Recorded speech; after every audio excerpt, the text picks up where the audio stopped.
Olá! Hoje é dia 2 de maio, né? O mês das noivas e também o mês que eu faço aniversário, no dia 24. E nós estamos aqui para estudar o livro, a lição número 9. Né? Agora é sábado à tarde, lição número 9, e eu creio que ainda também deverei fazer a gravação da lição número 10. Porque já estou estudando a 11, e na semana passada o meu pai esteve doente, esteve hospitalizado, e entre algumas coisas que eu não fiz, foi fazer a gravação da lição. Queria fazer durante a semana, mas a semana foi corrida. Né? Nós aqui em Juiz estamos tendo agora, começou na quinta-feira, no dia 30, a FENI, que é a Feira das Indústrias de Ijuí. E nós temos uma fábrica, estamos expondo lá, né? Ontem era 5h25, fechamos o nosso stand. Hoje às 7 horas e pouco, vamos lá abrir, pegar um pouco ainda da feira da noite. Bom, vamos fazer uma oração para o nosso estudo. Santíssimo e poderoso Deus, quão grande és Tu, nos deste o dia de sábado para descanso, e nós queremos observá-lo com toda reverência e dedicação. Ensina-nos cada vez mais. E agora aqui, Santíssimo Deus, ensina-nos sobre o nosso Senhor Jesus Cristo como mestre, como professor, como ensinador. Pedimos isto em nome do Senhor Jesus Cristo. Amém. Então aqui está. Os professores bem que gostariam de poder dizer, né, o que está escrito aqui em Lucas 4, versículo 32. E muitos se maravilhavam da sua doutrina, porque a sua palavra era com autoridade. Eu sou professor e gostaria de ter, não é, essa classificação aqui.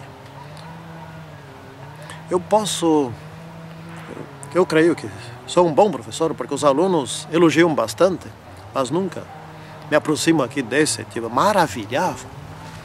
Né? Do modo como ele falava, das coisas que ele falava. Então, isso aqui, ele é exemplo. Jesus é exemplo para tudo, tudo. E aqui, como professor, eu procuro estudar Jesus, etc., para ver se faço algumas coisas. Jesus sabia explicar bem, esse é um ponto importante. Jesus ia direto ao ponto, Jesus usava histórias, ilustrava, era gostoso, devia ser muito gostoso, é gostoso de ler o que Jesus fez, né, que foi relatado por outros. Imagina estar lá, ouvi-lo. Tem que ser impressionante, né?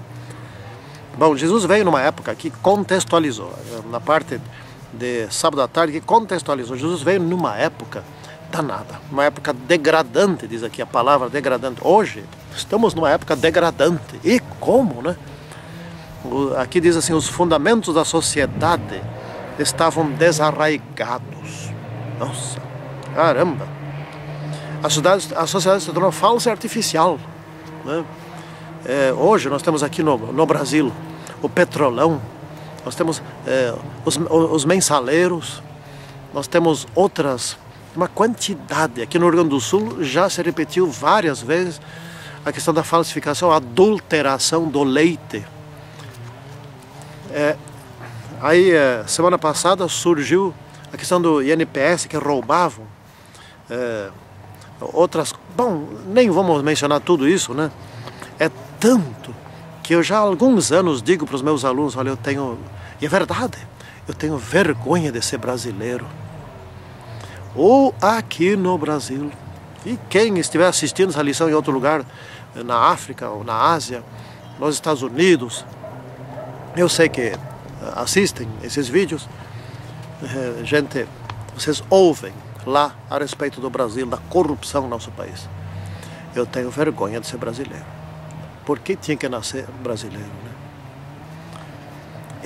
Esse país sabe ser corrupto. Ainda foi lá na feira, foi na quinta-feira à tarde. Veio alguém lá nos visitar lá e disse, olha, só o que está acontecendo aqui, os construtores, ou um rapaz que começou a construir, ele faz parte do projeto da incubadora da universidade, né? E ele foi descobrindo as coisas aos poucos. Ele descobriu que tem que dar propina para os construtores, né? Porque senão eles botam o cano no lugar errado, eles cometem erros propositais se tu não dá uma propina. Tem uma cidade aqui próxima, que não vou dizer o nome, que recolhem o lixo, eles querem propina, ou seja, eles querem uma garrafa de Coca-Cola. Se não tiver uma garrafa de Coca-Cola, eles não recolhem o lixo daquela casa, né? Quase todos estão corrompidos. Gente, mas deixa eu falar aqui uma coisa entre nós, cristãos sinceros. Os verdadeiros cristãos têm a grande oportunidade de dar um testemunho muito positivo nesses últimos dias em que nós estamos vivendo realisticamente dentro de uma lata de lixo moral em todos os sentidos, né? É como Jesus no tempo dele, né? Ele impactou. E esse é o contexto, né? Um contexto de desconfiança universal, onde a ganância tomou conta. Bom, hoje não é diferente, né? Estamos nesse mesmo contexto, pior, certamente muito pior. Bom, vamos falar um pouquinho aqui sobre a autoridade de Jesus. A autoridade não tem como falar se não fala também poder. O que é autoridade e o que é poder? Poder é a capacidade de fazer alguma coisa, não é? De impor alguma coisa até, se for o caso, né? De mandar e ser obedecido, não é? Por exemplo, uma pessoa muito forte, não tem autoridade para nada, mas é muito forte, com um chicote na mão, ela faz outros obedecerem ela, certo? Ela tem poder da força, né? Ou uma pessoa armada, mesma coisa. E a autoridade, o que é? A autoridade é o direito de exigir certas coisas, de mandar, de tomar decisões, fazer os outros trabalhar de um jeito ou de outro, né? Isso é autoridade, é o direito legal, né? Bom, Jesus tinha autoridade e tinha poder, tinha as duas coisas. É lógico que a autoridade sem poder não adianta nada, e poder sem autoridade é ilegítimo, é um poder ilegítimo. Jesus, que era carpinteiro, e era dos bons carpinteiros, né? Vamos dizer assim, o melhor carpinteiro, certamente, né? Certamente era o melhor. Não era famoso como carpinteiro, né? Sim. Algum carpinteiro se tornou famoso? Né? Não, nenhum. Muito menos naquela época. Mas aos 31 anos, até os 31 anos ele ficou discreto como carpinteiro. Aos 31 anos ele começou a falar. E a sua fala aconteceu na cidade dele, né? Nazaré. E ele já tinha feito algumas outras coisas na outra cidade. E já estava começando a ficar famoso. Ele não estava buscando a fama. Mas não tem como evitar aqui nesse mundo, né? Não tem como evitar. Então ele começou a pregar. E em Nazaré ele resolveu anunciar que ele era o Messias. Isso eles não gostaram. Isso foi visto como uma blasfêmia, né? Ele tinha a autoridade e o poder para tudo, sobre a morte. Ele podia ressuscitar mortos, ele ressuscitava. Tinha autoridade sobre a vida, autoridade sobre a doença, ele tinha autoridade da palavra, do perdão. Ele podia perdoar. Ou seja, o perdão dele salvava a pessoa da morte eterna. Esse é o perdão que ele tinha direito. Eu também posso perdoar, mas o meu perdão não é o mesmo do perdão de Jesus. O perdão de Jesus teve o custo que ele pagou do seu sangue derramado na cruz. É outro perdão, não é? E ele também tinha autoridade, isto é, o direito de dizer: eu sou o Filho de Deus. Não é? Então, Jesus, por seu ministério, havia estabelecido a singularidade da sua autoridade. Ou seja, ele provou, por seu modo de agir, que ele era Filho de Deus. Mesmo provando, muitos não creram, principalmente os líderes religiosos da época, né? Então, quero examinar um trecho aqui do maior sermão de Cristo, né? Um trecho bem importante. Tem várias coisas que ele disse nesse sermão, várias mesmo, mas não vamos entrar em todas elas. Mas a parte mais importante foi o impacto naquela época. Eu uma vez assisti um filme sobre isso, mas como no filme aparecia assim com clareza, mas como amar os inimigos? Mas isso não é possível, isso é ridículo, isso não pode, amar os inimigos. Gente, se essa prática fosse observada em nossos dias, nós não tínhamos tanta violência. Aliás, não teríamos violência nenhuma. mesmo no mundo de pecado, né? Amar os inimigos é o segredo de todas as coisas, é o segredo do reino dos céus. Se isso é segredo, não é nem segredo, é o princípio, né, do reino dos céus, né? Jesus disse aqui, para dar a outra face, se alguém te esbofetear, te fizer alguma coisa, em vez de você devolver o troco, devolver na mesma moeda, não ofereça a outra face, ou seja, fica quieto, né? Mahatma Gandhi, seria bom que quem está me ouvindo agora pesquisasse na internet uns vídeos sobre Mahatma Gandhi, né? O que esse sujeito fez.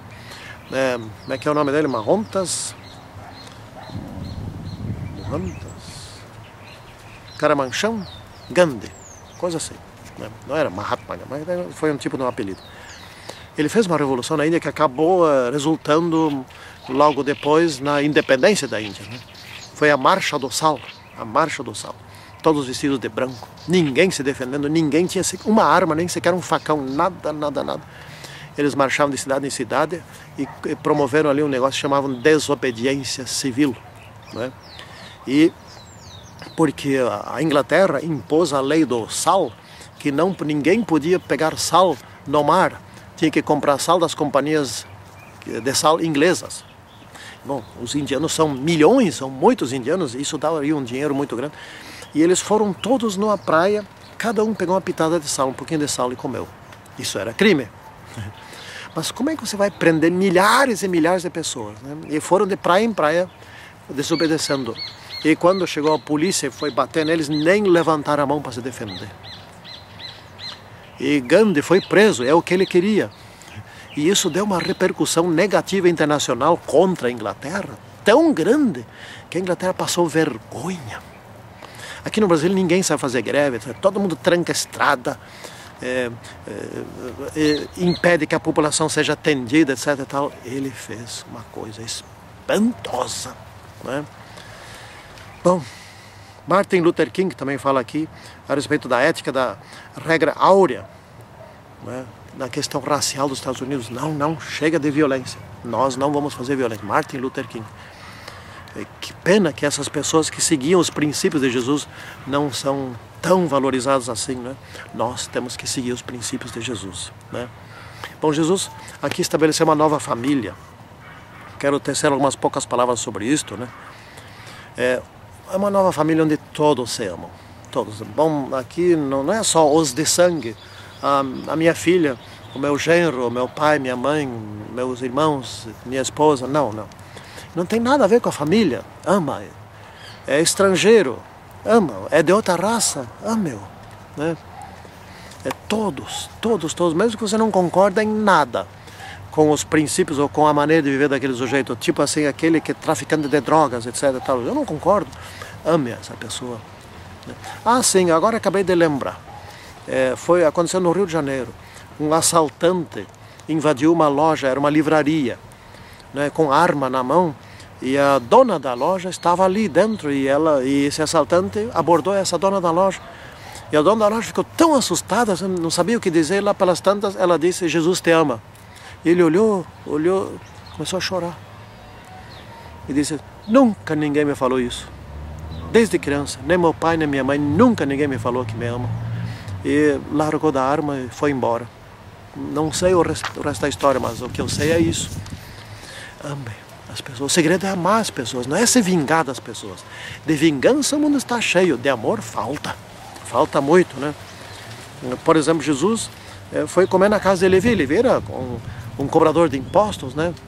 E os cobradores de impostos eram muito mal vistos, né? Jesus curou o servo do centurião. O centurião era mal visto, era o representante do poder romano, e assim em diante, né? Jesus curava todos, né? Jesus libertou da sua própria escravidão aquela prostituta. Vai e não peques mais. Onde já se viu dizer uma coisa dessa para uma prostituta? Mas deixou de ser prostituta. Não é uma beleza? Isso é muito bonito. E Jesus era o mestre. Ele era o mestre. Por isso que gostavam tanto dele. Pena que gritaram depois: crucifique-o, né? Bom, a definição de amor, a parábola do bom samaritano. Aliás, eu já escrevi lá, mas como assim bom samaritano, né? Porque os samaritanos eram todos maus, né? Esse está no conceito da época, né? Os samaritanos eram gente boa, como os outros, todos eram gente boa. Tinha uma religião muito parecida com só que era uma mistura de religião judaica com paganismo, né? Tinha uma mistura, porque esse era um povo que veio de outro lugar para ocupar ali a terra dos israelitas, do Reino do Norte. E eles eram meio, vamos dizer assim, hoje seria assim, meio cristãos e meio pagãos, né? Isso é uma mistura. Mas e daí? E daí se relacione bem com eles, ensine o restante para eles, né?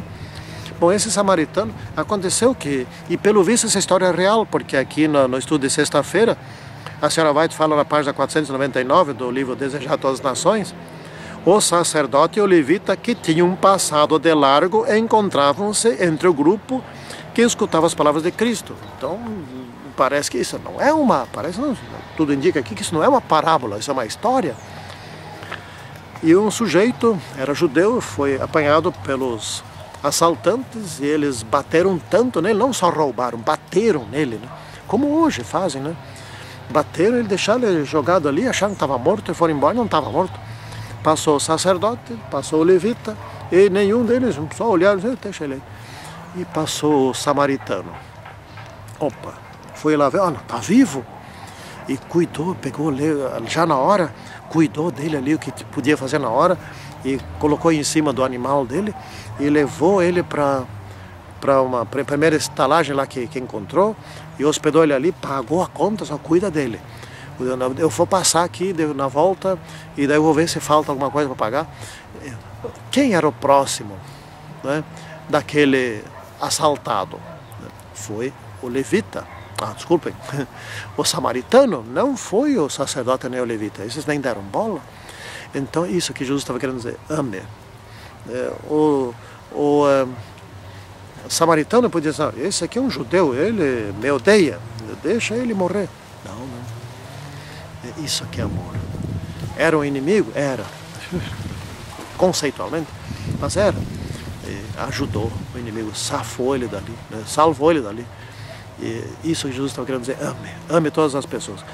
Em resumo, a lição dessa semana, mestre por excelência, está ensinando uma coisa básica: amemo-nos uns aos outros, assim como Jesus nos amou, a ponto de dar a sua vida por nós, para nos resgatar da morte eterna. Isso que Jesus ensinou, o mestre por excelência. Como professor, eu tento passar isso para os alunos. Certa vez, alguém me deu um feedback, né, dizendo assim, esse professor, ele passa uma lição de vida. Fiquei tão feliz, né? Lição de vida. Oxalá que todos nós possamos aprender a viver como Jesus.